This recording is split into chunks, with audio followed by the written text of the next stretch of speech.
Hello students, स्वागत है आपका अपने यूट्यूब चैनल खुलवे classes for mathematics easy method में। तो बच्चों, आजकल आप लोग सभी लोग अपने बोर्ड एग्ज़ाम की तैयारी में जुटे होंगे।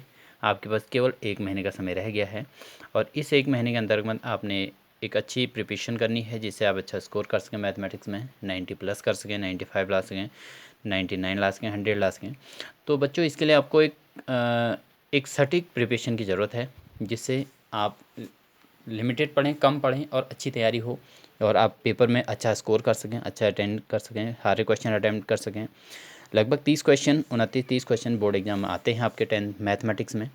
तो यहाँ पर इसी प्रिपरेशन को मैं सरलतम तरीके से आपको कराने की कोशिश करूँगा जिससे आप अच्छा स्कोर कर सकेंगे और आपके लिए मैथमेटिक्स बहुत इजी वे में रहेगी और आपको ये लगेगा कि मैथमेटिक्स हमें ज़्यादा दिक्कत करने वाली नहीं है। तो आपको इसके लिए कंटिन्यू क्या करना होगा, इस क्लासेस कंटिन्यू अटेंड करने होंगे और इस चैनल को लाइक सब्सक्राइब करना होगा। सब्सक्राइब में आपको ऑल बटन पर क्लिक कर लेना चाहिए जिससे आपको कंटिन्यूस मेरी बनाई वीडियो आपको मिलती रहेंगी। और मैं यहाँ पर पूरा सिलेबस नहीं कराने वाला, उन्हीं क्वेश्चंस को कराने वाला हूँ जो बोर्ड एग्ज़ाम के लिए लगभग आपके आने वाले क्वेश्चन हैं, यानी कि पुराने पेपरों में जो आए हुए हैं या जो आने की उम्मीद है उन्हीं क्वेश्चनों को कराया जाएगा। और सारे क्वेश्चन नहीं कराए जाएंगे किसी भी एक्सरसाइज से, कोई क्वेश्चन कराए जाएंगे जिसके बेस पर आप अन्य क्वेश्चनों को अटेंड कर सकते हैं। तो इस तरीके से तो हम आज के टॉपिक को स्टार्ट करते हैं। देखिए, आपके पास मैं टॉपिक लेके आया हूँ स्टैटिस्टिक्स, यानी कि सांख्यिकी। सांख्यिकी से देखिए आपके पास कम से कम 6 नंबर का क्वेश्चन आता है और उससे अधिक कितना भी हो सकता है, यानी कि 7 नंबर, 8 नंबर, 9 नंबर। तो सांख्यिकी के अंतर्गत आपके 2 प्रकार के क्वेश्चन छपते हैं। एक होता है वर्गीकृत आंकड़े और एक होता है अवर्गीकृत आंकड़े। अवर्गीकृत आंकड़ों पर जो क्वेश्चन आते हैं वो आता है आपके नॉर्मल क्वेश्चन होता है जो 1 या 2 नंबर का रहता है, और जो वर्गीकृत आंकड़ा होते हैं पर आधारित होता है वो आपका सीधे 6 नंबर का होता है। तो 6 नंबर तो इस एक्सरसाइज से आने ही आने हैं। आपको तैयार करना है इसके अंदर माध्य, माध्यक और बहुलक, 3 चीज़ें हैं।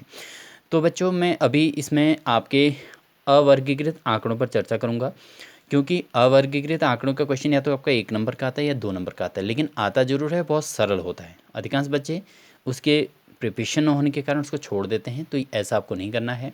आपको 6 नंबर की बड़ी क्वेश्चन के साथ बड़ा क्वेश्चन तो एक आना ही है, वो तो 100% आता है, वो तो आपको तैयार करना है। साथ ही साथ में आपके 1 या 2 नंबर जो छोटे नंबर आता है उसको भी आपको तैयार करना है। तो इसमें हम चर्चा करते हैं बच्चों। हमारा है टॉपिक आंकड़ों का माध्य, माध्यक और बहुलक। तो यहाँ इस टॉपिक से 6 नंबर आपको किसी भी हाल में 6 या 8 नंबर आपको अटेंड करने ही करने हैं। तो आंकड़े हमारे 2 प्रकार के होते हैं, एक तो अवर्गीकृत आंकड़े होते हैं, एक होते हैं वर्गीकृत आंकड़े। तो देखिए, हमारे पास निकालना हमको माध्य, माध्यक और बहुलक ही होता है अवर्गीकृत आंकड़ों में भी। लेकिन अवर्गीकृत आंकड़ों में हमें क्या है, माध्य निकालने के लिए सिंपलेस्ट मेथड होती है, दिए गए आंकड़ों या प्रेक्षणों को जोड़कर प्राप्त मान को अगर आंकड़ों की संख्या से भाग दे दिया जाए तो माध्य प्राप्त होता है। तो जो हमारे पास प्रेक्षण दिए रहेंगे उन प्रेक्षणों को अगर हम जोड़ दें, उनको सबको आपस में जोड़ दें और जितने वो टोटल हैं उतने से अगर हम भाग कर दें तो हमारा जो मान आता है वो हमारा माध्य निकलता है। तो इसका जो सूत्र होता है, माध्य बराबर प्रेक्षणों का योग बट्टे प्रेक्षणों की संख्या।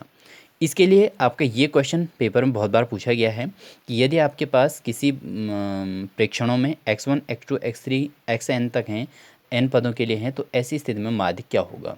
तो आपका सूत्र यही है सीधे x बार। माध्य को x बार से रिप्रेजेंट करते हैं। x बार इज इक्वल होता है x1 plus x2 plus x3 plus dot dot dot xn upon n। तो इसके लिए जो फॉर्मूला बनेगा वो बनेगा sigma i equal to 1 to n x i upon n. तो ये आपको कोई ज़्यादा मैटर नहीं करता, ऑब्जेक्टिव में आ जाए तो आपको पता होना चाहिए एक्स आई अपॉन एन होता है। अदरवाइज आपको फॉर्मूला पता होना चाहिए x bar equal to x1 plus x2 plus x3। ये क्या है, ये आपके जो प्रेक्षण दिए रहेंगे उनका योग कर दिया, देखो प्लस कर रखा है सबके बीच में, अपॉन एन। एन का मतलब है जितने प्रेक्षण दिए गए हैं, जितने प्रेक्षण आपके पास हैं उनकी संख्या। तो ये इसका फॉर्मूला होता है। अब इसको देखो, जैसे मैंने एग्जांपल लिया है, संख्या, जो संख्या यानी कि प्रेक्षण ही है, ये प्रेक्षण 2, 3, 5, 8, 11, 3, 7 का माध्य ज्ञात कीजिए। देखो हमारे पे ये प्रेक्षण दिए गए हैं, 2, 3, 5, 8, 11, 3, 7 का माध्य ज्ञात कीजिए। तो सिंपल मेथड है, कक्षा 9 के विधि से आपने इसको करना है। X bar is equal to होता है प्रेक्षणों का योग बट्टे प्रेक्षणों की संख्या, यानी कि इनको सबको हमने जोड़ देना है और बट्टे में 7। इन संख्याओं को जोड़ के जो संख्या प्राप्त हो रही है वो हो रही है 39। 2 धन 3 धन 5 धन 8 11 3 और 7, इनको सबको जोड़ दिया 39 आ गया। और अपॉन में ये देखना है कि ये टोटल संख्याएं कितनी हैं। यहाँ पर ये 7 से मतलब ये नहीं है कि जो लास्ट में संख्या है 7, इससे मतलब नहीं है। यहाँ पर 2 भी हो सकता था, कुछ भी हो सकता था, लेकिन हमें क्या देखना है 1 2 3 4 5 6 7, टोटल 7 संख्या हो रही है, इसलिए बट्टे में 7 लिखा है। तो यहाँ पर हमारा 39/7 आ जाएगा। और इसको अगर हम 7 से डिवाइड कर दें 39 को, तो हमारा x bar is equal to आ जाता है 5.57। तो ये हमारा निकल जाता है, क्या निकल जाता है, माध्य। माध्य को रिप्रेजेंट किया जाता है, लिखा जाता है x बार से। ठीक है बच्चों, तो ये उम्मीद है आपको अवर्गीकृत आंकड़ों में, जिसमें वर्ग अंतराल नहीं दिया रहता, जैसे 0 से इतना, इतने से इतना, इतना, ऐसा नहीं दिया रहता, डायरेक्ट दिया रहता है, तो ऐसी स्थिति में आपको सीधे जोड़ना है और बट्टे जितनी संख्या है उन्हें डिवाइड कर देना है। तो ये आपकी सिंपल मेथड होगी। दूसरा टॉपिक आता है हमारा माध्यक।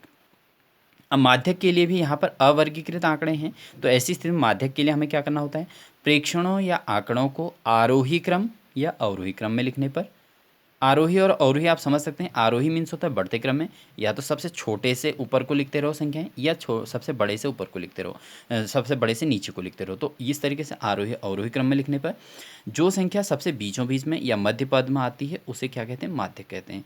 तो प्रेक्षणों या आंकड़ों को आरोही या अवरोही क्रम में लिखने पर जो संख्या सबसे बीचों बीच में आएगी उसको हम क्या कह देंगे, उसको हम माध्यक कह देते हैं। ठीक है, जैसे हमारे पे यहाँ पे 2 3 5 8 11 3 और 7, मैंने इसी उदाहरण को यहाँ पर भी लिया है क्योंकि आपको इसमें कंपेयर करने में सरलता रहेगी कि क्या चीज़ इसमें है। 2 3 5 7 2 3 5 8 11 3 7 का माध्य ज्ञात कीजिए, तो क्वेश्चन तो वही है। अब इसका सॉल्यूशन क्या है,